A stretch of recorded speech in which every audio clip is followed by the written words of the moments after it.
आपके सामने यहाँ पर एमसीबी बॉक्स है और एमसीबी बॉक्स के अंदर काफ़ी सारी वायरिंग देखने को मिलती है। यह वायरिंग मैंने किस तरीके से एमसीबी बॉक्स तक पहुँचाया है, अगर वह वीडियो आपने नहीं देखी है सब्सक्राइब भी कर लें। और अगर आपको नहीं मिल रही है तो यहाँ आई बटन देखने को मिल रहा होगा, इसके अंदर भी आप उस वीडियो को ज़रूर से देखें, वायरिंग को किस तरह से हमने यहाँ पर पहुँचाया है।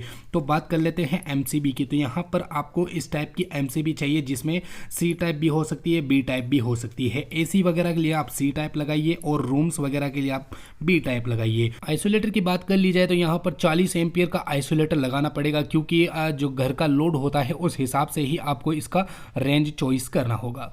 वायरिंग की बात कर ली जाए तो यहाँ पर 2.5 mm का यहाँ पर वायर देखने को मिलता है। जो एसी का है ये न्यूट्रल है, ठीक है, आपको अलग अलग कर लेने हैं सारे न्यूट्रल। अब 1.5 का न्यूट्रल यानी कि रूम से जो आ रहे हैं सर्किट लाइन, वो भी आपको ब्लू कलर के देखने को मिल रहे हैं, यहाँ पर ब्लैक कलर का ऐड नहीं किया है। तो इन दोनों वायरों को न्यूट्रल और फेज को हम यहाँ पर साइड करते हैं और पता करते हैं न्यूट्रल कौन सा है, फेज कौन सा है। तो यहाँ पर हमें पता चल चुका है न्यूट्रल ब्लैक कलर के और ब्लू कलर के हैं। तो इन सभी को हम आपको साइड में करके अब हम आपको एमसीबी लगाना सिखाएंगे। तो यहाँ पर 12 मॉडल का एमसीबी बॉक्स है, इसके ऊपर आप 10 एमसीबी इंस्टॉल कर सकते हैं और एक आइसोलेटर इंस्टॉल कर सकते हैं। तो यहाँ पर एमसीबी की बात कर ली जाए तो एसी वगैरह के लिए आपको 20 एम्पियर से लेकर 32 एम्पियर तक की एमसीबी आपको यूज लेनी होगी और रूम के सर्किट के लिए आपको 16 से लेकर 20 एम्पियर तक आपको यूज लेना होगा। इस तरीके से आपको कैलकुलेशन आपके घर के एसी कितने टन की आपको लगानी है उस हिसाब से और आपके कमरे में लोड कितना है उस हिसाब से, ठीक है। और यहाँ पर 40 एम्पियर का यहाँ पर आइसोलेटर ऐड हो गया। अब यहाँ पर जो एमसीबी है वो यहाँ पर सेटअप हो चुकी है। अब यहाँ पर जो येलो कलर के दिख रहे हैं ये एसी के हैं, ठीक है। तो एसी के लिए यहाँ पर 2.5 mm का वायर यूज लिया गया है रूम से लेके अंदर यहाँ तक। तो यहाँ पर 4 एमसीबी का साइज करके यहाँ पर इस तरीके से आपको पकड़ लेना है। अब आप कहेंगे कि बेसिकली आप रूम की सर्किट को नीचे क्यों लगा रहे हो, इसका मैं आपको आगे वीडियो के अंदर बताने वाला हूँ क्यों लगा रहा हूँ, ठीक है। मैं नीचे क्यों लगा रहा हूँ, इलेक्ट्रिशियन तो ऊपर लगाते हैं, ठीक है। तो मैं आपको आगे अच्छे से समझाऊंगा। तो इस तरीके से आपको क्या करना है कि एक एक वायर को पकड़ के बीच बीच में टेप आपको लगा देनी है। ये देसी जुगाड़ है, देसी तरीका है, आप इस तरीके से करिएगा, ठीक है। तो यहाँ पर आप देख सकते हैं 4 वायर बन चुके हैं 4 एमसीबी के और यहाँ पर थोड़े थोड़े आपको इनको ऊपर से कट कर लेने हैं। कट इस वजह से करना है ताकि एमसीबी बॉक्स के अंदर जो एमसीबी लगाई गई उसके अंदर अच्छे से वायर सेट हो जाए, ठीक है। तो यहाँ पर देख सकते हैं 4 वायर यहाँ पर तैयार हो गए हैं एसी वगैरह के लिए। ये एसी और गीजर के लिए यहाँ पर लाइन है और एक हॉल की लाइन है, ठीक है। अब यहाँ पर आपको रूम की लाइन को किस तरह से ऐड करना है, यहाँ पर आप देख सकते हैं रेड कलर के 1.5 mm के वायर हैं जो रूम के लिए सर्किट होते हुए आ रहे हैं।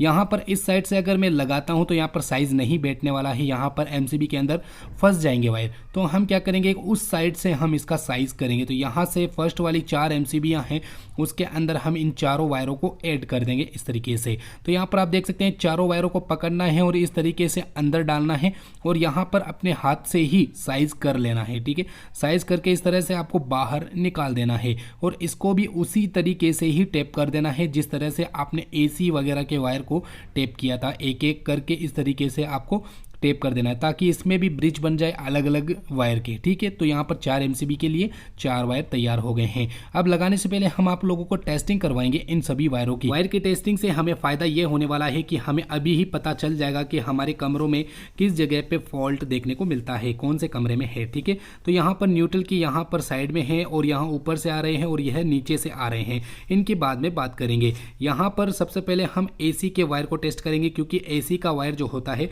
वो सीधा रूम से होते हुए यहाँ एमसीबी बॉक्स तक आता है, ठीक है। यहाँ हम इन सभी वायरों को टेस्ट करेंगे। टेस्ट करने के लिए आपको एक फेज वायर लेना है यानी कि चालू वायर लेना है, ऑनलाइन वायर लेना है। यहाँ पर टेस्टर से देख सकते हैं आप, यहाँ पर लाइन जो है चालू है। अब इस लाइन को हम यहाँ इन सभी वायरों के अंदर टेस्ट करेंगे। इससे पहले हम एक एलईडी लाइट को ऐड कर देंगे सीरीज कनेक्शन में इस तरीके से। तो आप देख सकते हैं एक वायर मैंने यहाँ पर ऐड कर दिया और एलईडी का जो सेकंड वायर आपको देखने को मिल रहा है इसके अंदर हम टेस्ट करते हैं। तो यहाँ पर आप देख सकते हैं कि एलईडी जो है ग्लो कर रही है, टेस्टर ग्लो कर रहा है। और यहाँ पर आप देख सकते हैं हल्की सी अर्थिंग आ रही है क्योंकि यहाँ पर 24 आवर्स तक बारिश हो रही थी और काफ़ी ठंड भी हो रही थी। तो उस हिसाब से क्या है कि जितने भी दीवारें हैं सभी दीवारों के अंदर सीलिंग आ गई है। तो इस सीलिंग की वजह से हमें यहाँ से अर्थिंग देखने को मिलते हैं और इस वजह से क्या है कि लाइट जो है ग्लो कर रही है। इस तरह की ग्लो करने से कोई भी इफेक्ट नहीं पड़ता, ठीक है। तो यहाँ जितने भी एसी के वायर हैं उन सभी वायरों को मैं यहाँ पर टेस्ट करने वाला हूँ। तो यहाँ पर देख सकते हैं एक एक करके इस तरीके से जो एक एक एलईडी के वायर हैं इनको यहाँ पर टच कर करके देखना है आपको, ठीक है। जिसमें एलईडी ग्लो करता है यानी हाई ग्लो करता है तब यहाँ पर दिक्कत देखने को मिलती है। यहाँ पर देखो हल्की सी ग्लो कर रही है लेकिन कोई इतना खास बात नहीं है, कोई दिक्कत वाली बात नहीं। हल्का सा ग्लो करे तो चलेगा क्योंकि यह हवाई करंट होता है तो कोई इतना इफेक्टेड नहीं होता है। ये बेसिकली हर वायर में हमें देखने को मिलता है। तो एसी की जो लाइन है वो 100% कंप्लीट हो चुकी है यानी कोई भी फॉल्ट नहीं है। अब रूम के अंदर बेसिकली फॉल्ट हो सकता है क्योंकि रूम की लाइन जो है काफ़ी जगह पे फैली गई होती है। तो यहाँ पर हम एक वायर में टेस्ट करते हैं तो यहाँ पर तो बेसिकली कुछ भी नहीं देखने को मिलता। सेकंड वायर में हम टेस्ट करते हैं तो यहाँ पर हल्की फुल्की जो लाइट है वो थोड़ा एक्स्ट्रा ग्लो कर रही है यानी कि इसके अंदर थोड़ा सा देखने को मिल रहा है। लेकिन बेसिकली इसमें भी कोई दिक्कत वाली बात नहीं है क्योंकि बाहर जो हमारे छज्जे हैं वो गीले हो गए हैं बारिश की वजह से। इस वजह से क्या है कि यहाँ पर हल्की सी अर्थिंग आ रही है, कोई इतना इफेक्टेड बात नहीं है। अगर लाइट जो है वो तेज़ ग्लो करे तब यहाँ पर दिक्कत देखने को मिलती है, तब हमें फॉल्ट देखने को मिलता है, ठीक है। तो यहाँ पर रूम की जो लाइनें हैं वो भी एकदम 100% सेफ है। फेज की लाइन को हमने चेक कर लिया है। अब यहाँ पर न्यूट्रल की बारी आती है तो न्यूट्रल को एक एक करके हम यहाँ पर उसी तरीके से टेस्ट करने वाले हैं। न्यूट्रल की एक एक वायर को सबसे पहले एसी के वायर को हम टेस्ट करेंगे तो यहाँ पर चारों ब्लैक वायर के अंदर बिल्कुल भी यहाँ पर एलईडी ग्लो नहीं कर रहा है। तो यहाँ पर जो शॉर्ट सर्किट है बेसिकली किसी भी वायर के अंदर हमें नहीं देखने को मिल रहा है यानी कि हमारी जो वायरिंग है वो एकदम परफेक्ट है। अब हम आपको एमसीबी को सेटअप करना सिखाएंगे। तो एमसीबी को आप यहाँ से रिमूव कर देंगे, 4 एमसीबी को यहाँ से बाहर निकालेंगे एसी वाली, और इन चारों एमसीबीओ को एसी वाले वायर के अंदर ऐड करना है। यहाँ पर आपको ध्यान रखना है कि कितने एम्पियर की एमसीबी यहाँ पर यूज लेनी है। आपको 25 एम्पियर से लेके 32 एम्पियर तक यहाँ पर आपको यूज लेना है एसी के लिए, क्योंकि आप कौन सा एसी लगाना चाहते हैं उसके ऊपर डिपेंड करता है एम्पियर एमसीबी का, ठीक है। तो यहाँ पर चारों वायरों को हमने तैयार कर लिया है, चारों एमसीबीओ को, और यहाँ पर एक एक करके आपको इस तरीके से ऐड कर देना है। तो इस तरीके से आपको भी एमसीबी को सेटअप कर लेना है। एमसीबी को बाहर निकाल के सेट करेंगे तो अच्छे से सेट होगा। यहाँ पर जो जगह है यहाँ पर मिल नहीं पा रही है तो आपको एक स्क्रू ड्राइवर लेना है और इस तरीके से इधर उधर कर देना है, बस यहाँ पर एमसीबी की जगह आपको देखने को मिल जाती है। इस तरह की सिचुएशन काफ़ी इलेक्ट्रिशियन के पास मिल जाती है, ठीक है। तो फ्रेंड्स वायरिंग जो है कंप्लीट हो चुकी है एसी की, और एसी की वायरिंग आपको पता है 2.5 mm की रूम से होते हुए सीधा एमसीबी बॉक्स तक आ रही है। और आप देख सकते हैं 4 एमसीबीओ के अंदर अलग अलग 4 वायर हमने फेज कनेक्शन के ऐड कर दिए हैं इस तरीके से। अब यहाँ पर 4 रूम के 4 सर्किट यहाँ पर देखने को मिलते हैं जो फेज कनेक्शन होते हैं 1.5 mm के। तो इसके लिए आपको चारों एमसीबीओ को बाहर निकालना है, और आपको एमसीबी टाइप की बात करें तो यहाँ पर 16 एम्पियर की एमसीबी का यूज लेना होगा और 20 एम्पियर का यहाँ पर एमसीबी का यूज ले सकते हैं। अकॉर्डिंग आपके जो लोड है उस हिसाब से ही आपको तय करना होगा कि कितने एम्पियर की एमसीबी आपको रूम के सर्किट के अंदर चाहिए। तो हमने यहाँ पर ऐड कर लिया है इस तरीके से एमसीबीओ को, और यहाँ पर रूम की जो वायरिंग है वो हमने फिट कर लिया है। अगर एमसीबी बॉक्स में जगह नहीं होती है हाथ वगैरह जाने की तो आपको एमसीबी को बाहर निकाल के जैसे मैंने आपको दिखाया उसी तरीके से ही आपको वायरिंग करनी है, तो अच्छे से वायरिंग हो जाती है। यहाँ पर 8 वायर हमने 8 एमसीबीओ के अंदर ऐड कर दिया है इस तरीके से। अब यहाँ पर हमें लूपिंग वायर कनेक्शन करना है, यानी कि एमसीबी के फेज कनेक्शन को दौड़ाना है। तो यहाँ पर जितने भी एमसीबी है उन सभी की लाइनों को खोलना है, और आपको 1.5 नहीं 2.5 mm का यहाँ पर ऐड करना है लूपिंग के अंदर। तो आपको लूपिंग कैसे करना है, वैसे तो लूपिंग वाली ब्लेड यहाँ इसके अंदर देखने को मिल जाती है, लेकिन आप वायर लगाते हैं तो काफ़ी अच्छा खासा फिनिशिंग और काफ़ी अच्छा खासा लोड भी चला सकते हैं। तो यहाँ पर आपको वायर का खास तौर पर यूज़ लेना है।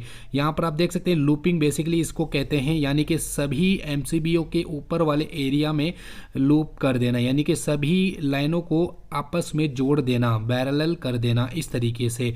तो सभी एमसीबीओ के अंदर इस तरीके से मैंने लूपिंग कर दिया है 2.5 mm के वायर से, ठीक है, यहाँ पर इस तरीके से। अब यहाँ पर आपको फेज कनेक्शन देना है। तो आपको एमसीबी यहाँ गिननी है और जो सेंटर वाला एरिया होता है एमसीबी का, उसके अंदर आपको फेज का एक 2.5 mm का केबल लगाना है। यहाँ पर आप शुरू में और लास्ट में नहीं लगा सकते, क्योंकि यहाँ वायर लॉसेस यानी वोल्टेज का लॉस हो जाएगा और एमसीबी जलने के चांस बनेंगे। इसलिए यहाँ पर सेंटर के अंदर आपको यह वायर लगाना है। और यह वायर कहाँ जुड़ेगा ये हम आपको आगे समझाने वाले हैं। अब यहाँ पर न्यूट्रल की बारी आती है, तो सबसे पहले हम न्यूट्रल को ऐड करेंगे। इसका भी एक वायर बनाना है हमको। तो इस तरह से आपको 2 डिवाइड में कर देना है केबल को, और आपको दोनों वायरों को आपस में इस तरीके से कनेक्ट कर देना है। इस तरीके से जितने भी वायर हैं इन सभी को इस तरह से कनेक्ट कर देना है। और इसके साथ में एक 2.5 mm का केबल या फिर 4 mm का केबल आपको इसके साथ में ऐड कर देना है इस तरीके से। इससे क्या होगा कि न्यूट्रल का एक वायर बन जाएगा, फेज का एक वायर बन जाएगा। और इस न्यूट्रल को आप जहां पे भी एडजस्ट करना हो, जहां पे आपको जगह मिले, वहां पर इस न्यूट्रल के पूरे बंडल को आप एडजस्ट कर सकते हैं। हालांकि इसके अंदर कनेक्टर भी आता है एमसीबी बॉक्स के अंदर, उसमें भी कर सकते हैं, लेकिन आपको अच्छा तरीका होगा, अच्छा वायरिंग होगा, जलेगा नहीं।